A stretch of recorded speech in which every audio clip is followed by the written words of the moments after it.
दोस्तों, आज हम लोग जो है एलिमिनेशन मेथड को समझेंगे। आपको पता है कि यूपीएससी के एग्ज़ाम में एलिमिनेशन मेथड को किस तरह से यानी क्वेश्चन ऑब्जेक्टिव वाला जो क्वेश्चन होता है उस क्वेश्चन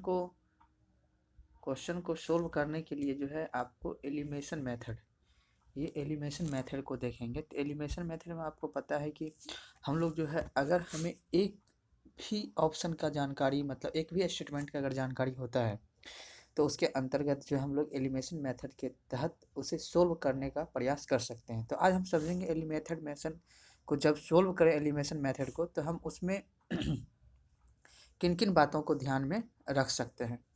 तो देखते हैं हम लोग एलिमिनेशन मेथड को। तो एलिमिनेशन मेथड में देखिए, अगर आपको इस चीज़ को ध्यान में रखना है कि अगर आपके ऑप्शन में देखिए, अगर आपके ऑप्शन कहा गया है कथन में अगर निम्नलिखित मॉडरेट, और याद रखिएगा इन शब्दों का में से किसी का भी प्रयोग किया जाता है तो कथन सही होने की संभावना अधिक बनती है। यानी अगर मान लेते हैं आपके स्टेटमेंट में, जैसे मान लेते हैं कुछ शब्द हो गया यानी सम हो गया, कैन हो गया यानी सकता है, और माइट हो गया हो सकता है, can be, some of the यानी इनमें से कुछ, या इनमें से कुछ यानी few of them, one of them, इनमें से एक, अधिक, कम है, अनुप्रयोग।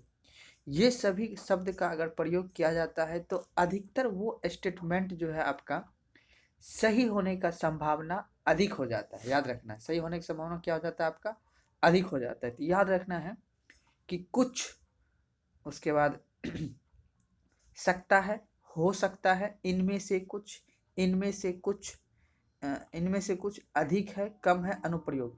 इन सभी शब्द का अगर प्रयोग किया गया है तो अधिकतर वो संख्या यानी वो स्टेटमेंट जो है आपको सही होने की संभावना अधिक हो जाती है।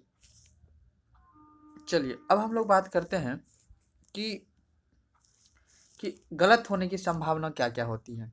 तो हम लोग समझेंगे गलत होने में। देखिए याद रखिएगा, निम्नलिखित वाक्यों में से किसी वाक्य में अगर कथन में इन सभी शब्द का जिक्र अगर किया जाता है तो याद रखना है वो कथन गलत होने की संभावना अत्यधिक हो जाता है, यानी गलत होने की संभावना बन जाती है। याद रखिए, अगर सभी का शब्द का नहीं प्रयोग किया गया है तो भी गलत हो सकता है, केवल शब्द का प्रयोग किया गया तो भी गलत हो सकता है, या शब्द के अंदर स्टेटमेंट में प्रयोग किया गया इनमें से कोई नहीं, या किसी में भी नहीं, कोई भी नहीं, इनमें से कोई नहीं, किसी में भी नहीं, कोई भी नहीं।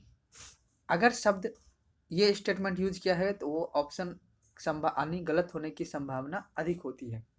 अब याद रखिएगा, दूसरा बात होता है बहुत अधिक, आवश्यक, या होगा, या नहीं हो सकता है, पूर्णतः, अस्थायी रूप से, अंतोगत्वा, कोई नहीं, अवश्य, प्रत्येक, समकालीन। अब याद रखना है समान समय काल। याद रखना है इन सभी शब्द का अगर प्रयोग किया गया है तो याद रखिएगा वो स्टेटमेंट जो है गलत होने की संभावना बन जाती है।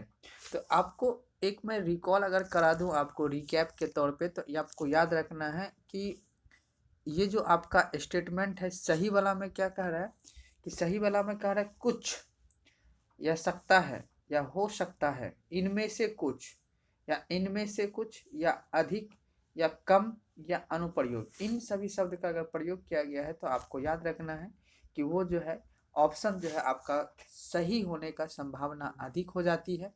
अगर आपका सभी, केवल, इनमें से कोई नहीं, या किसी में भी नहीं, कोई भी नहीं, बहुत अधिक, आवश्यक, होगा, या नहीं हो सकता है, पूर्णतः, अस्थायी रूप से, अंतोगत्वा, कोई नहीं, आवश्यक, प्रत्येक, और समकालीन। अगर इन शब्द का अगर प्रयोग किया गया है तो अगर आपके ऑप्शन में इन शब्दों का प्रयोग अगर मिलता है तो आपको याद रखना है कि आपका जो है ऑप्शन गलत होने की संभावना अधिक हो जाता है। तो इस चीज़ को आप लोग को याद रखना है। ये चीज़ होगी आप लोगों का। अब देखिए नेक्स्ट अगर हम लोग देखें तो नेक्स्ट अगर हम लोग देखते हैं तो आपको इस चीज़ को ध्यान में रखना है। कुछ नोट संबंधित बातें को देखते हैं। कहा गया है यदि कथन या कथनों में निम्नलिखित स्थितियां बनती है तो कथन में सही होने का संभावना अधिक हो जाता है। देखिए निम्नलिखित स्थिति क्या बनता है, याद रखना, अनुप्रयोग या आधारित सूचना वाले तथ्यात्मक कथनों के सही होने की संभावना होती है। ऐसे प्रश्न प्रायः विज्ञान एवं पर्यावरण जैसे विषय से संबंधित होते हैं। याद रखना, एप्लीकेशन आधारित जो सवाल आपके पूछे जाएंगे, यानी अनुप्रयोग या एप्लीकेशन आधारित जो आपके सूचनाएं या तथ्य कथनों सही होने की संभावना जो होती है वो अधिक होती है। यानी अनुप्रयोग संबंधित जो आपके ऑप्शन में बातें आएंगी वो बातें जो है आपको विज्ञान यानी साइंस या इन्वायरमेंट यानी पर्यावरण संबंधित जो क्वेश्चन होंगे उसमें अधिक पूछने की संभावना आपकी बनती है। अब देखिए देखते हैं आप लोगों का, तो अब जो हम लोग का अगला क्या है नोट में, तो हम लोग इसे देखना है। कहा जाता है, याद रखना है कि यदि प्रश्न के कथनों में निम्नलिखित स्थितियां बनती है तो कथन का गलत होने की प्रबल संभावना होती है। तो क्या है, यदि किसी प्रश्न में एकाधिकार कथन दिए गए हो और उनमें से एकाधिकार संगठनों, मंत्रालय, संस्थाओं, धर्मों के बारे में समान प्रकृति की सूचना दी गई हो तो उसका तथ्यात्मक सूचना को प्राय इंटरचेंज कर दिया जाता है और ऐसे कथनों में गलत होने की संभावना, याद रखना क्या होता है, गलत होने की संभावना बन जाती है।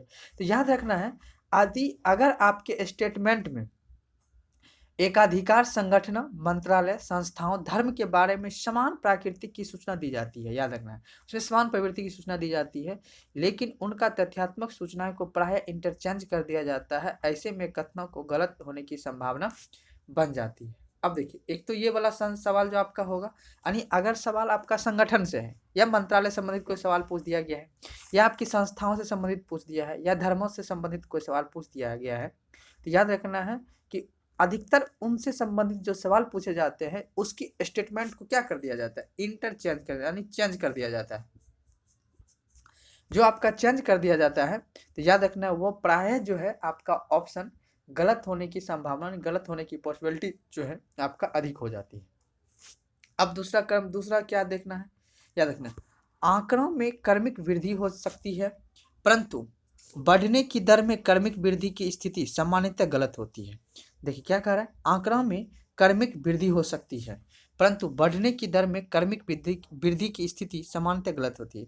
मान लेते हैं कोई डाटा, इकोनॉमिक्स वगैरह में कोई डाटा संबंधित प्रश्न आ गया है, या मान लेते हैं कि आपको बजट संबंधित कोई सवाल पूछ दिया गया या किसी रिपोर्ट या इंडेक्स संबंधित कोई सवाल पूछ दिया गया है, तो उसमें क्या होता है आपको याद रखना है कि उसके क्रमिक वृद्धि हो सकती है परंतु बढ़ने की दर क्रमिक की स्थिति सामान्यतः गलत होती है, यानी उसका जो है डाटा हमेशा उसमें लगभग इंटरचेंज करके दिया जाता है, तो वो भी ऑप्शन आपका अधिकतर गलत देखने की संभावना मिलती है।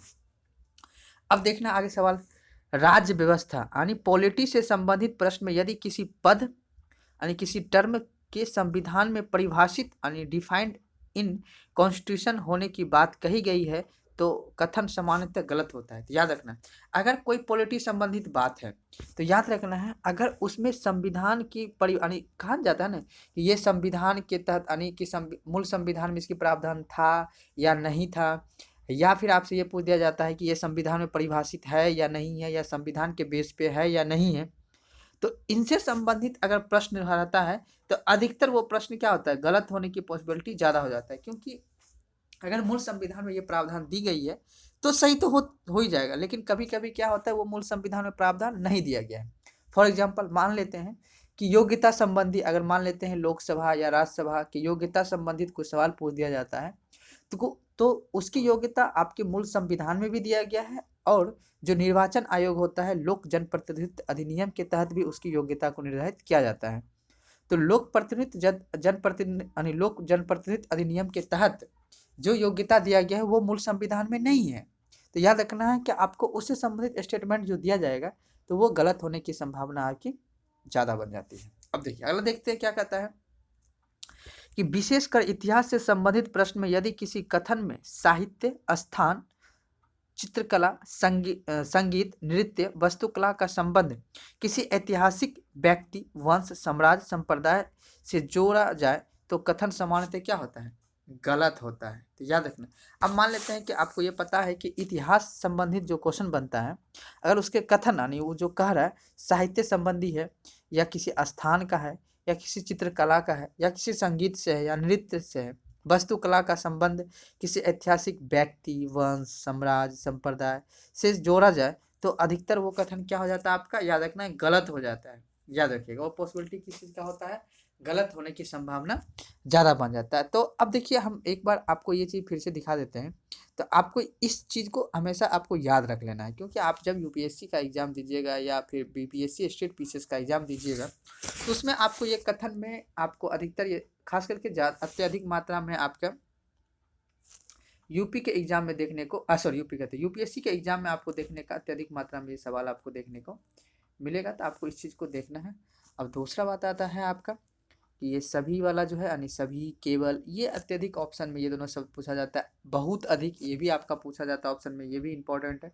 याद रखना, इन सभी टर्म का अगर यूज किया गया है तो ये संभावना, याद रखना है, संभावना होता है अधिक क्या चीज़ होने का, गलत होने का बनता है। और इसमें अगर पूछा जाएगा तो ये सही होने का। तो ये संभावना है। अगर आप ऑप्शन जानते हैं तो वेरी गुड, इसमें कोई दिक्कत ही नहीं। तब तो आप जो आंसर जानते हैं उसमें तो कोई दिक्कत ही, डाउट ही नहीं रहेगा, आपका आंसर सोल्व हो जाएगा।